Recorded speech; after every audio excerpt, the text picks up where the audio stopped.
اعوذ باللہ من الشیطان الرجیم بسم اللہ الرحمن الرحیم قال اللہ تعالی و تبارک فی القرآن الکریم یا ایہا الذین آمنوا اصبروا وصابروا ورابطوا واتقوا اللہ لعلکم تفلحون۔ صدق اللہ مولانا العظیم وصدق رسولہ النبی الامین الکریم الرؤوف الرحیم۔ ابتدا ہے رب لم یزل کے بابرکت و عظیم نام سے، جس کی ذات والا تبار کل جہاں پر سایہ فرمائے ہوئے ہے۔ اربہ درود و سلام کا نذرانہ سید عالم کی ذات والا تبار پر، جو امت کے لیے ہر لمحہ دعا فرماتے تھے، فرماتے ہیں اور فرماتے رہیں گے۔ انتہائی ذی وقار ناظرین، رمضان کریم کے بابرکت لمحات میں زاد راہ کی ایک اور بڑی خوبصورت نشست کے ساتھ ARYQ ٹی وی کے پلیٹ فارم سے سید عتیق الرحمن حاضر ہے اور دل کی اتھا گہرائیوں سے السلام علیکم ورحمۃ اللہ وبرکاتہ آپ کی خدمت میں پیش کرتا ہے۔ آج ہم نے جس اہم ترین موضوع پر چند لمحے اکٹھے گزارنے ہیں اور اپنی زندگی کا محاسبہ کرنا ہے، وہ بڑا خوبصورت موضوع ہے، اور اگر ہم اپنی زندگی کے اندر اس ایک چیز کو پیدا کر لیں، یقین کر لیجئے ہمارے کتنے ہی مسائل صرف اس ایک عنصر کے پیدا کرنے کے ساتھ درست ہو جائیں گے۔ قرآن حکیم میں احکم الحاکمین نے چوتھے پارے میں ارشاد فرمایا، اور ارشاد ایمان والوں سے فرمایا یا ایھا الذین آمنوا اصبروا۔ کتنا خوبصورت حکم ارشاد فرمایا، اے ایمان والو صبر کرو، اور آگے ارشاد فرمایا وَصَابِرُوا وَرَابِطُوا۔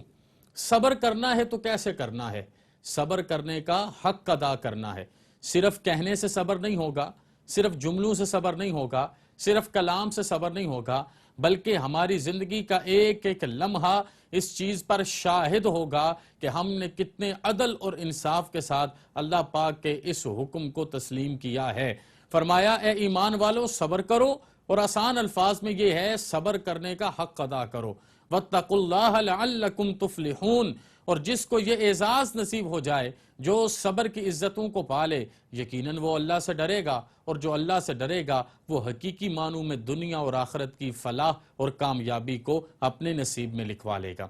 آج اسی صبر پر میں آپ کے سامنے ایک بات عرض کرنا چاہوں گا، اور اسی بات اور اسی مضمون کے ساتھ میں چاہوں گا اللہ پاک ہماری زندگیوں میں بہتریاں پیدا کرے۔ اگر ہم نے صبر کے حوالے سے مثالیں لینی ہیں تو سب سے بڑی مثال جو قرآن پاک میں ہمیں نظر آتی ہے، حضرت سیدنا ایوب علیہ السلام، اللہ پاک کے صابر نبی ہیں، بہترین نبی ہیں۔ ان کا وہ پورا واقعہ اگر ہم قرآن پاک میں پڑھیں اور سورۃ الانبیاء کی آیت نمبر 83 اور 84 کو توجہ سے دیکھیں تو ہمیں پتہ چلتا ہے کہ صبر میں اللہ نے کون سی بلندیاں رکھی ہیں، کون سا قرب رکھا ہے، اور کون سی خصوصیت کے ساتھ صابر کو اللہ پاک نے نوازا ہے۔ جناب ایوب علیہ السلام بڑے مالدار تھے،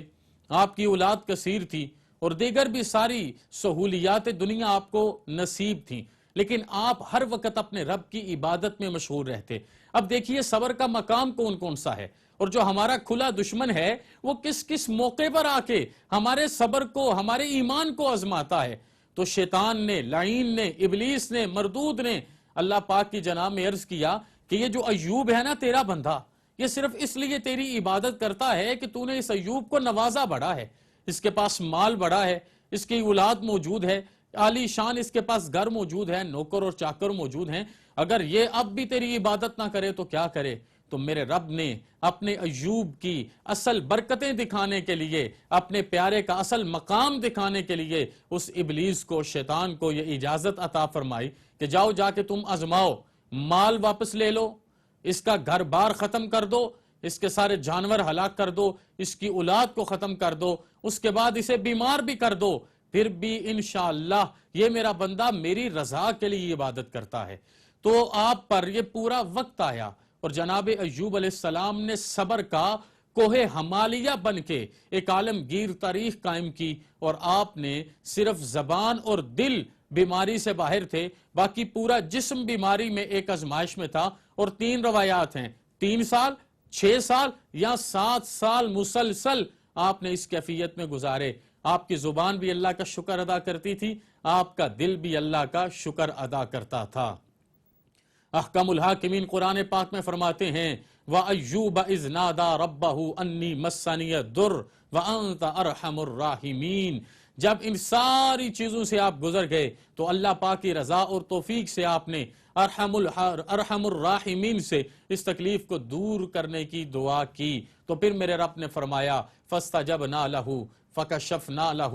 مَا بِهِ مِن ضُرٍّ وَآتَيْنَاهُ أَهْلَهُ وَمِثْلَهُمْ مَعَهُمْ رَحْمَةً مِّنْ عِنْدِنَا وَذِكْرَىٰ لِلْعَابِدِينَ۔ اللہ پاک نے کرم فرمایا، اولاد بھی پہلے سے بہتر واپس عطا کی، اب صبر کا مقام اور اس کا اجر اللہ پاک نے سب کچھ بیان کر دیا ہے۔ اب یہ میرے اور آپ کے اوپر ہے کہ ہم اس سب سے کس طرح سبق حاصل کرتے ہیں۔ اللہ پاک نے پہلے سے بہتر شان و شوکت بھی عطا کر دی، اور شیطان کو بھی پیغام مل گیا کہ جو اللہ والے ہوتے ہیں یہ دنیاوی چیزوں کے لیے فقط عبادت نہیں کرتے، یہ عبادت کرتے ہیں تو اللہ کی رضا کے لیے کرتے ہیں۔ اگر میں آپ کو ایک مثال عرض کروں تو وہ مثال حضرت سیدنا امام علی مقام کی ہے۔ قرآن حکیم میں احکم الحاکمین ارشاد فرماتا ہے وَلَنَبْلُوَنَّكُمْ بِشَيْءٍ مِّنَ الْخَوْفِ وَالْجُوعِ وَنَقْصٍ مِّنَ الْأَمْوَالِ وَالْأَنفُسِ وَالثَّمَرَاتِ وَبَشِّرِ الصَّابِرِينَ، کہ میرا رب کبھی انسان کو بھوک سے آزماتا ہے، کبھی خوف سے آزماتا ہے، کبھی ثمرات کی قلت سے آزماتا ہے، کبھی اولاد کو لے کے آزماتا ہے۔ وہ جتنی مرضی آزمائشیں اللہ کی طرف سے ہوں، جناب امام علی مقام نے ایک ایک کر کے اس ساری آزمائش میں صبر کا کوہ ہمالیہ بن کے، کوہ گراں بن کے، کوہ استقامت بن کے اپنا وقت گزارا، تو وَبَشِّرِ الصَّابِرِينَ، وہ پیغام صبر کرنے والے کو آیا کہ میرے رب نے کہا یہ جنتی مردوں کا سردار ہے۔ سید عالم صلی اللہ علیہ وسلم کا ایک دفعہ ایک قبرستان سے گزر ہو رہا تھا۔ جناب ثابت اس حدیث مبارکہ کو روایت کرتے ہیں، جناب انس سے بھی اس حدیث مبارکہ کو روایت کیا گیا کہ سید عالم صلی اللہ علیہ وسلم ایک قبرستان کے قریب سے گزرے۔ ایک عورت اپنے جوان بیٹے کے وصال پر بڑے آنسو گرا رہی تھی اور زبان سے کچھ جملے ادا کر رہی تھی۔ سید عالم صلی اللہ علیہ وسلم نے اسے صبر کی تلقین کی تو اس نے آگے سے جواب دیا آپ کو کیا پتا مجھ پر کون سا وقت ہے، اگر یہ چوٹ آپ کے دل کو لگی ہو تو پھر آپ کو پتا چلے۔ حضور خاموشی سے تشریف لے آئے تو بعد میں لوگوں نے اسے بتایا کہ تجھے نہیں پتا کہ تمہارے پاس آنے والی یہ شخصیت کون ہے؟ جب اسے پتا چلا کہ یہ سلطان حسینان جہاں ہیں، یہ سرور اورنگ نشینان عالم ہیں، یہ میرے کریم ہیں، میرے حبیب ہیں، میرے آقا ہیں، میرے مولا ہیں، میرے ماوا ہیں، تو اسے بڑی تکلیف ہوئی۔ فوری سید عالم صلی اللہ علیہ وسلم کی خدمت میں حاضر ہوئی، حاضر ہو کر معافی کی خواستگار ہوئی اور ساتھ اس نے التجا کی کہ اے آقا کونین میں صبر کروں گی، میرے صبر کے لیے دعا کریں۔ تو حضور نے اس وقت ارشاد فرمایا الصبر عند الصدمۃ الاولیٰ، اب صبر نہیں ہے، جب صدمہ آئے گا تب صبر ہے۔ ہمارے گھر میں کوئی ایسی آزمائش آ جائے، ہمارا کوئی عزیز رشتہ دار، ہمارا کوئی بڑا چھوٹا اس دنیا سے رخصت ہو جائے تو آنکھوں سے آنسو بہائیے، اپنی زبان کو کنٹرول میں رکھیے، اپنے دل کو کنٹرول میں رکھیے، اپنے جسم کو کنٹرول میں رکھیے، اپنے ایکشنز کو نافرمانی کی طرف لے کے نہ جائیے۔ ایسا کوئی جملہ آپ کی زبان سے نہ نکلے کہ اللہ ناراض ہو جائے۔ اللہ کو اپنے بندے کی آنکھوں سے بہنے والی آنسوؤں کی بڑی حیا ہے، جب وہ صبر کے لیے نکلیں تو میرا رب کتنا کرم کرتا ہوگا، کتنا پیار اور محبت اور خلوص اس پر نازل کرتا ہوگا۔ لیکن اگر آپ نے اس میں ناشکری کا عنصر لے کے آ گئے تو جتنا بھی آپ نے پوری زندگی کا حساب اللہ پاک کی رحمتوں کے لیے بنایا ہے کہیں وہ رائے گاہ نہ ہو جائے۔ تو حضور نے ارشاد فرمایا کہ صبر کس وقت ہے؟ جب آپ کو صدمہ آئے، جب آپ کا مال ضائع ہو جائے، آپ کی اولاد میں سے کوئی دنیا سے چلا جائے، آپ کے والدین میں سے کوئی دنیا سے چلا جائے، آپ کو کوئی بھی کسی حوالے سے بیماری آئے، اس وقت جو صبر کرتا ہے میرا رب اس پر کرم فرمائے گا۔ ایک اور بڑی پیاری حدیث مبارکہ حضرت صہیب رومی سے روایت کرنے لگا ہوں، اور صہیب رومی تو خود صبر کی ایک بہت بڑی مثال ہیں کہ جناب صہیب رومی نے جب مکہ مکرمہ کو چھوڑا تو کفار نے آپ کے لباس تک کو اتار کے تہبند دے کے آپ کو کہا تھا کہ ہر چیز ادھر چھوڑنی ہے، اور صہیب رومی ملک التجار تھے، آپ نے سب کچھ چھوڑا، رسول اکرم صلی اللہ علیہ وسلم کی بارگاہ میں حاضر ہوئے، آپ نے پھر دعا فرما دی، اور اس صبر اور قربانی کی وجہ سے اللہ پاک نے دوبارہ انہیں اجر عظیم عطا فرمایا۔ کہ آپ کہتے ہیں سید عالم صلی اللہ علیہ وسلم نے، اور یہ بہت بڑا پیغام ہے، یہ آج کی بہت بڑی خوشخبری ہے اگر میں اور آپ اپنے دامن میں سمیٹنا چاہیں کہ میرے آقا نے کیا ارشاد فرمایا۔ حضور نے فرمایا عجباً لامر المؤمن، کہ مومن کا معاملہ بڑا عجب خیز ہے، بڑا عجیب معاملہ ہے مومن کا۔ ان امرہ کلہ خیر، کہ مومن کے لیے اللہ نے ہر معاملے کو ہی خیر بنا دیا ہے۔ ہر معاملے کو ہی خیر بنا دیا ہے۔ ہو نہیں سکتا کہ مومن ہو، سچا ایماندار ہو، اللہ والا ہو اور اس کے معاملات میں خیر نہ ہو۔ وہ مومن بن کے تو آئے، وہ دیکھے تو صحیح اسے کس کس راہ سے خیر ملے گی۔ میرا رب ایک ایک سجدے کے بدلے جنت الفردوس کی عزتیں عطا فرماتا ہے، مومن سے بڑی محبت کرتا ہے، اور مومن بھی سب سے بڑھ کے اپنے رب سے اور رب کی رضا سے محبت کرتا ہے۔ لیکن یہاں پر حضور نے کیا ارشاد فرمایا؟ آپ نے فرمایا وَلَيْسَ ذَاكَ لِأَحَدٍ إِلَّا لِلْمُؤْمِنِ، اور یہ جو اللہ نے ہر معاملہ مومن کے لیے خیر بنایا ہے، یہ سوائے مومن کے اور کسی کو نصیب نہیں ہے۔ یہ صرف ایک مومن ہے جس کو اتنا درجہ دیا ہے کہ ان اصابتہ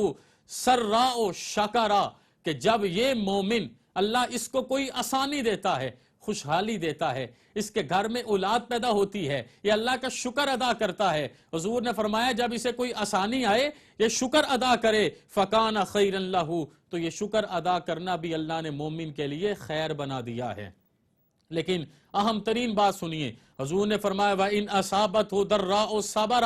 فَكَانَ خَيْرًا لَهُ، کہ ایک طرف وہ شکر کرتا ہے تو یہ شکر اللہ پاک نے اس کے لیے خیر بنا دیا ہے۔ لیکن اگر اسے کوئی تکلیف آتی ہے، کوئی آزمائش آتی ہے، کوئی پریشانی آتی ہے، یہی سبق جناب امام جعفر صادق نے حضرت سفیان ثوری کو بھی پڑھایا تھا کہ جب اللہ کی طرف سے کوئی کرم نوازی ہو جائے تو شکر ادا کرنا، اور جب کوئی مشکل آ جائے تو صبر کرنا، مغفرت طلب کرنا، معافی مانگنا۔ حضور نے بھی ارشاد فرمایا جب مومن مشکل پر صبر کرتا ہے تو رب کو اس کی یہ ادا اتنی پسند آتی ہے، اللہ اس تکلیف اور پریشانی کو بھی مومن کے لیے خیر فرما دیتا ہے۔ قرآن حکیم میں احکم الحاکمین نے فرمایا یا ایھا الذین آمنوا استعینوا بالصبر والصلاۃ، کہ نماز اور صبر کے ساتھ اللہ کی مدد مانگو۔ اگر چاہتے ہو اللہ کے دھڑے میں آنا تو نماز اور صبر کے ساتھ آنا ہے۔ ان اللہ مع الصابرین، جو صبر کرتے ہیں، کسی کی مشکل بات کو سن کر برداشت کرتے ہیں، کسی کی طرف سے آنے والی تکلیف کو برداشت کرتے ہیں، کسی نقصان کو برداشت کرتے ہیں، ظاہری گھاٹے کو برداشت کرتے ہیں، بیماری کو برداشت کرتے ہیں، پریشانی کو برداشت کرتے ہیں، رب کہتا ہے ان اللہ مع الصابرین، یہ صبر کرنے والوں کو مبارکباد ہے، یہ ان کے لیے خوشی کا مقام ہے۔ بے شک پوری دنیا آپ کی مخالفت میں بھی آ جائے، احکم الحاکمین آپ کے ساتھ ہے۔ اور جہان نے یہ منظر دیکھا ہے، جہان نے یہ معاملہ دیکھا ہے کہ حضرت ابراہیم اور حضرت اسماعیل کا صبر ہو تو آج تک اسلام میں عید قربان پر زندہ ہے۔ حضرت سیدہ ہاجرہ کا صبر ہو تو صفا اور مروہ کی سعی میں اللہ کی نشانیاں بنا دی جاتی ہیں، اور جناب رسول اکرم صلی اللہ علیہ وآلہ وسلم کا اولاد کے حوالے سے صبر ہو تو بیٹی کو جنتی خواتین کی ملکہ بنایا جاتا ہے، نواسوں کو جنتی مردوں کا سردار بنایا جاتا ہے، اور خاتم الانبیاء صلی اللہ علیہ وآلہ وسلم کو شافع روز جزا کا اعزاز عطا فرمایا جاتا ہے۔ تو یہ صبر ہی ہے جو آج ہمارے معاشرے میں مفقود ہے، جس کی وجہ سے ہماری زندگی کے بہت سے معاملات ایسے جو سدھرنے چاہیے تھے وہ نہیں سدھر پاتے، وہ بگاڑ کی طرف جاتے ہیں۔ اللہ پاک نے قرآن پاک میں یہ ارشاد فرمایا ہے وَبَشِّرِ الصَّابِرِينَ، جو صبر کرے گا اس کے لیے خوشخبری ہے۔ تو پھر سوچئے عام خوشخبری میرے اور آپ کے جسم کو کتنی فرحت دیتی ہے، کتنا سکون دیتی ہے، کتنا قرار دیتی ہے جب وہ خوشخبری اللہ کی رضاؤں سے ہو کر ہو، جب وہ خوشخبری اللہ کے کرم نوازی سے ہو کر انسان تک پہنچے تو وہ کیسی خوشخبری ہوگی۔ یقیناً وہ خوشخبری موت سے لے کے قبر تک کی ساری منازل کو آسان کرنے والی ہوگی۔ اور جو صابر ہے نا، صابر، یقین کیجئے وہ ہر قسم کے بڑے عیب سے بچ جاتا ہے، اللہ اسے ان اللہ مع الصابرین کہہ کے اپنی پناہ میں لے لیتا ہے۔ تو یہ صبر کے حوالے سے آج زاد راہ آپ کی خدمت میں عرض کیا ہے، آئیں میں اور آپ مل کر اپنی زندگی کو بہترین مقصد کے لیے گزاریں، اللہ کی رضا کے لیے صبر کریں۔ یقیناً حضرت ایوب علیہ السلام سے لے کے جناب امام علی مقام تک جتنے نفوس قدسیہ نے صبر کیا، ان کے حصہ عظیم سے ہمیں بھی ضرور ہمارا حصہ ملے گا۔ اللہ پاک ہم سب کا حامی و ناصر ہو، وما علینا الا البلاغ المبین۔ ناظرین، اگر آپ ایسی ہی مزید ویڈیوز دیکھنا چاہتے ہیں تو ہمارا ARYQTV کا چینل سبسکرائب کیجئے اور بیل آئیکن کا بٹن دبانا نہ بھولیے تاکہ آپ سے کوئی پسندیدہ پروگرام مس نہ ہو جائے۔